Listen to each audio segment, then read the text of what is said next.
India Pakistan 1917 war, एक ऐसी वार जिसके अंत में एक नए देश का जन्म होता है, Bangladesh. 1971, a new nation is born. How a cry of anguish made India help set a nation free. How a mighty set of heroes achieved India's greatest military victory. Bharat के वीर सिपाहियों ने 200 सैनिक मिलकर पाकिस्तान के 93,000 फौजियों को घुटना टिका दिए और दुनिया का सबसे बड़ा हार हुआ पाकिस्तान का।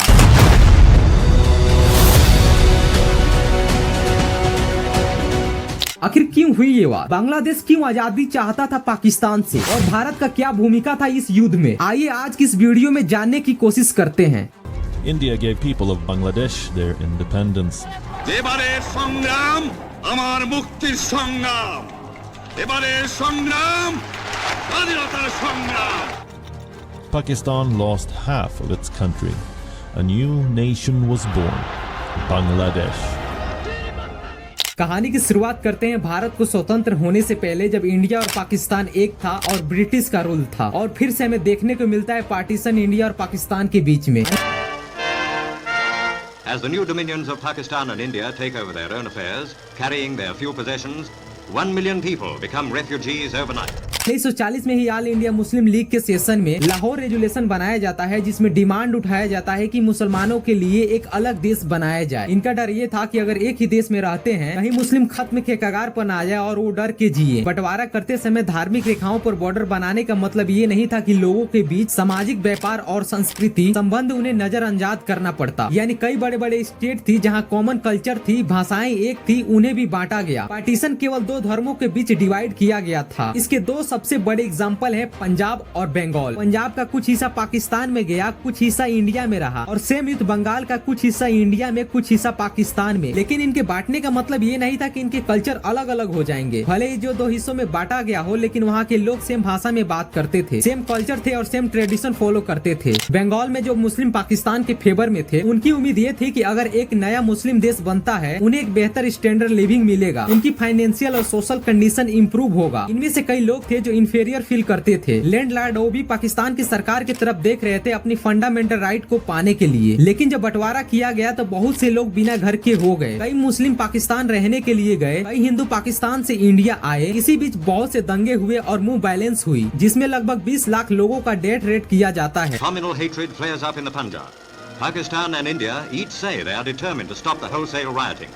But meanwhile, the exodus continues. Pakistan देश को दो हिस्सों में डिवाइड किया गया, ईस्ट पाकिस्तान और वेस्ट पाकिस्तान, जिसके बीच डिस्टेंस 1500 किलोमीटर का था और बीच में इंडियन टेरिटरी थी। लेकिन जो पावरफुल पोजीशन थी, जैसे कि rule and regulation, military, politics की जो पोजीशन थी, ज्यादातर वेस्ट पाकिस्तान के लोगों के हाथ में थी। ईस्ट पाकिस्तान यानी बांग्लादेश में जूट की पैदावार बहुत ही ज्यादा थी। वहाँ से जूट को एक्सपोर्ट किया जाता था और पैसा कमाया जाता था, और इन पैसों का बांग्लादेश के विकास के जगह पर पाकिस्तान के विकास में लगाया जाने लगा। 1958 में याह्या खान ने बांग्लादेश में मोटीला लगा दिया। इससे पाकिस्तान के दोनों हिस्सों में बहुत बड़ी खाई पैदा हो गई। और इस सब के अलावा सबसे बड़ा इश्यू था लैंग्वेज को लेकर। जिन्ना और उनके एडवाइजर मानते थे कि ईस्ट पाकिस्तान और वेस्ट पाकिस्तान सही मायने में एक तभी हो सकता है जब एक भाषा बोली जाए, और ये भाषा उनकी राय में होनी चाहिए उर्दू। लेकिन ईस्ट पाकिस्तान में रहने वाले लोग बंगाली थे और बंगाली भाषा बोलते थे। इनफैक्ट 56% पाकिस्तानी बंगाली भाषा में ही बात करते थे। 21 मार्च 1948 मोहम्मद अली जिन्ना ने ढाका में स्पीच दी थी और साफ साफ कहा था कि पाकिस्तान की स्टेट लैंग्वेज उर्दू ही होगी और कोई भाषा नहीं होगी। Let me make it very clear to you.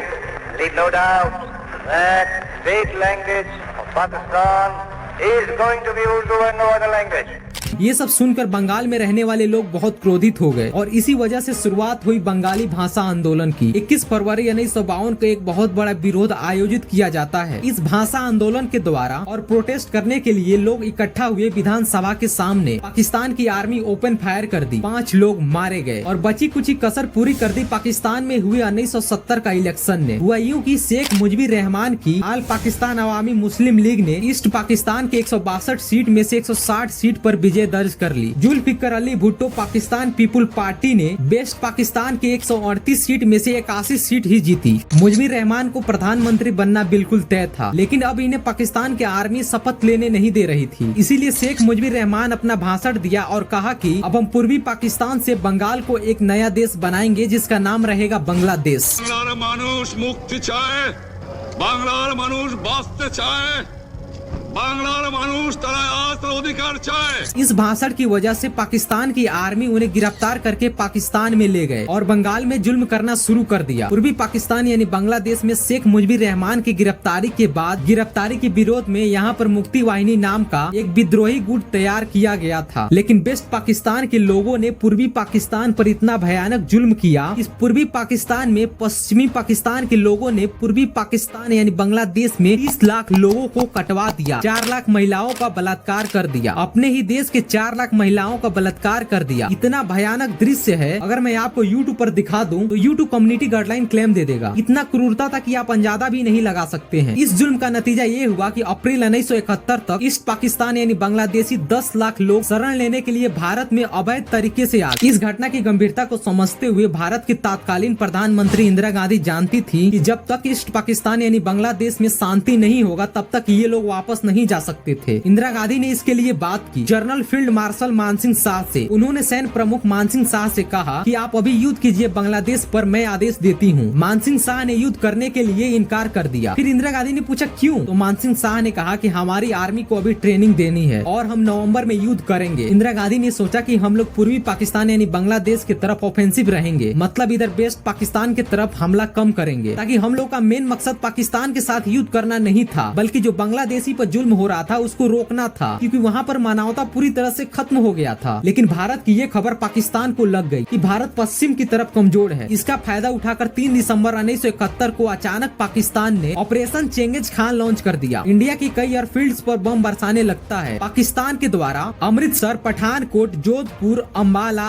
Agra, Srinagar total में 11 एयरफील्ड पर हमला किया और इंडिया के खिलाफ जंग छेड़ दिया। इसी बीच एक खतरनाक खबर लग गई थी कि इंडिया के ज्यादातर फौज पूर्वी पाकिस्तान की तरफ है और राजस्थान के जैसलमेर जिले में एक जगह है लोंगेवाला। उस लोंगेवाला में सिर्फ 120 इंडियन आर्मी थे। पाकिस्तान ने सोचा 120 आर्मी को रातों रात मार देंगे, क्योंकि उस समय एयरफोर्स रात में लड़ाई नहीं कर सकती थी। इसीलिए उन्होंने लोंगेवाला में एंट्री मार दी पूरी भयानक टैंक और सैनिक लेकर। उस समय लोंगेवाला में ड्यूटी थी कुलदीप सिंह चांदपुरी की। कुलदीप सिंह एक सरदार थे। पाकिस्तान के पास 100 टैंक्स और 2800 फौज था और इनके पास टैंक नहीं था, एक छोटा सा तोप था और इनके पास 3 लैंड माइन्स थी। फिर भी उस समय कुलदीप सिंह चांदपुरी ने दिमाग का यूज किया और 120 इंडियन आर्मी मिलकर पाकिस्तान को बुरी तरीके से हराया और सुबह तक रोका था, ताकि सुबह हमारी एयरफोर्स आएगी। उस समय भारत के पास हंटर जहाज थी जो रात में युद्ध नहीं कर सकती थी और जो बाकी कसर था वो पूरी कर दिया हंटर विमानों ने। पाकिस्तान को पूरी तरह से तबाह कर दिया। इस तरह से लोंगेवाला में पाकिस्तान की बहुत बुरी हार हुई। इससे पाकिस्तान का पूरा मनोबल टूट गया। 3 मार्च की रात में इंडियन आर्मी मारती है और 4 मार्च की सुबह इंडियन एयरफोर्स मारती है और 5 मार्च 1971 को इंडियन नेवी कराची पहुंची और कराची को तबाह कर दिया। इतना भयानक बम्बारमेंट किया था कि कराची बंदरगाह पर कई दिनों तक आग लग गया था। इसके बाद पाकिस्तान का कमर टूट गया। जब कराची पर हमला हुआ तो पाकिस्तानी ग्वादर भाग गए थे। अभी कुर्सी की पेटी बांध लीजिए, युद्ध लंबा चलने वाला है। अभी तो 2 दिन ही हुआ है। उस समय भारत के पास सबसे खतरनाक जहाज था INS विक्रांत। INS विक्रांत को मारने के लिए पाकिस्तान ने भेजा PNS गाजी। PNS एक पनडुब्बी थी। जब PNS गाजी ने INS विक्रांत को मारने के लिए आया तभी रास्ते में ही INS राजपूत युद्धपोत के द्वारा PNS गाजी को ध्वस्त कर दिया गया। PNS गाजी को डूबने के बाद पाकिस्तान को एहसास हुआ कि अब हम कभी नहीं जीत सकते, क्योंकि PNS गाजी अमेरिका से खरीदा हुआ एक जहाज था जिसे कोई डुबा नहीं सकता। भारत का सीना गर्व से ऊंचा हो गया था और पाकिस्तान दिन पर दिन बर्बाद होते जा रहा था। तब पाकिस्तान ने अमेरिका से सहायता करने के लिए आग्रह किया। अब अमेरिका UNO में मुद्दा उठा दिया कि पूर्वी पाकिस्तान में भारत जुल्म कर रहा है और मार रहा है। तब रूस ने साथ दिया उस समय और कहा कि भारत जो कर रहा है वो सही कर रहा है। मैं इस प्रस्तावना पर वीटो कर रहा हूँ। पर इससे पाकिस्तान की एक और उम्मीद टूट गई। फिर पाकिस्तान ने अमेरिका से बोला कि आप मुझे बचा लीजिए। तब अमेरिका ने पाकिस्तान की तरफ से भारत पर हमला करने के लिए अपना सबसे खतरनाक जहाज US नेवी 7 फ्लीट भेजा। इंडिया ने हार मानने और पीछे हटने की बजाय मैदान में उतरने का फैसला बना लिया। लेकिन इसी बीच खबर आई कि ब्रिटिश एयरक्राफ्ट कैरियर 23 भारत की तरफ बढ़ रहा है। लेकिन इंदिरा गांधी ने घबराया नहीं, उसका डट का सामना करने की ठान ली और रूस के साथ एक समझौता हुआ था। समझौता के तहत रूस से बात की। तब रूस ने भी परमाणु हथियारों से भरा हुआ कई जहाज और सबमरीन भारत की मदद करने के लिए रवाना कर दिया। अपना 40 फ्लीट और न्यूक्लियस सबमरीन इंडियन ओशियन की तरफ तेजी से रवाना कर दिया। इतने लड़ाकू विमानों को देखकर ब्रिटेन घबरा गया और आधे रास्ते से उसकी सेना वापस लौट गई, लेकिन अमेरिका वो इंडियन ओशियन में प्रवेश कर चुका था और किसी भी वक्त उसका हमला भारत पर हो सकता था। रूस ने अमेरिका को रोकने के लिए अपनी मिसाइल को अमेरिका की तरफ कर दिया। रिस्क लेते हुए रूस ने अपनी वेटल शिप दुश्मन की बहुत करीब ले गया। अमेरिका रशियन शिप को देखकर समझ गया कि रूस अब मारने मरने पर उतर आया है, लेकिन अभी तक अमेरिका को रूस के सबमरीन के बारे में पता नहीं था। तभी रूस ने सबमरीन को पानी के ऊपर लाने का ऑर्डर दिया ताकि अमेरिका सैटेलाइट के माध्यम से सबमरीन को देख सके। अब रशियन सबमरीन को देखकर समझ गया अमेरिका अगर भारत पर हमला करता है मतलब सीधे सीधे रूस के खिलाफ वो जंग आगाज करता है। अमेरिका समझ चुका था कि भारत पर इस वक्त हमला करना तीसरे विश्व युद्ध शुरू करने जैसा होगा। नतीजा अमेरिका ने घबराकर अपने शिप को वापस कर लिया। इस तरह से रूस ने भारत के साथ दोस्ती निभाई थी। अब इधर शेख मुजीबुर रहमान की मुक्ति वाहिनी थी, वो अपना काम कर रही थी और पूर्वी पाकिस्तान यानी बांग्लादेश में सगत सिंह मेघना क्रॉस कर चुके थे और ढाका पहुंच गए। दोस्तों मैं आपको बता दूं कि ढाका की जनता इतनी बावली हुई थी, ढाका यूनिवर्सिटी की लड़कियां भारतीय सैनिकों के गले लग लग कर किस दिए। 16 दिसंबर 1971 हमारे इतिहास का 13 दिन के युद्ध में पाकिस्तान को धूल चटा दिया था, क्योंकि 3 दिसंबर को पाकिस्तान ने युद्ध को स्टार्ट किया और 16 दिसंबर को हम लोगों ने जनरल मियाजी से आत्मसमर्पण करवा लिया। आत्मसमर्पण देखना चाहेंगे जनरल मियाजी का? उन्होंने हमारे लेफ्टिनेंट जनरल निर्मजीत सिंह अरोड़ा के सामने आत्मसमर्पण पर साइन किया और साइन करने के बाद इनकी आंखों में आंसू थी। एक देश के सेनापति के लिए इससे शर्म की बात क्या हो सकती है। 93,000 फौज आज तक पूरी दुनिया में आत्मसमर्पण नहीं किया है। ये 93,000 लोगों ने आत्मसमर्पण किया, लेकिन बाद में इनको छोड़ दिया गया। और इसके बाद इंदिरा गांधी मीटिंग कर रही थी, सारे मंत्री बैठे थे, सामने से एक सचिव पत्र लिखता है और आगे बढ़ाता है। जब रक्षा मंत्री के पास पर्ची पहुंचता है, उस समय रक्षा मंत्री थे बाबू जगजीवन राम। जगजीवन राम पत्र पढ़ते हैं और पत्र पढ़ के नीचे साइन करते हैं और साइन करके पत्र को इंदिरा गांधी की तरफ बढ़ा देते हैं। उस पर्ची में इतना ही लिखा हुआ था कि हम लोग ढाका जीत चुके हैं। कहते हैं कि इंदिरा गांधी को हंसते हुए कभी किसी ने नहीं देखा था। इंदिरा गांधी बहुत सीरियस मूड के अंदर रहा करती थी। दुनिया में जहाँ भी महिला शासिका हुई है वो हमेशा सीरियस मोड में ही रही है, क्योंकि अगर सीरियस मूड में नहीं रहेंगे तब बाद में कोई आपका बात ही नहीं सुनेगा। शायद यही बात रही होगी। उस दिन इंदिरा गांधी नाची थी। इंदिरा गांधी का बेहतरीन फोटो जब प्रधानमंत्री कार्यालय के बाहर जब एक हाथ में पत्र लिए हुए नाच रही थी, उनकी साड़ी की पल्लू लहरा रहा था। वो पल्लू भारत की विजय को दिखा रहा था कि हम जीत चुके हैं। दोस्तों कुछ इस तरह से जन्म होता है एक नए देश का, बांग्लादेश।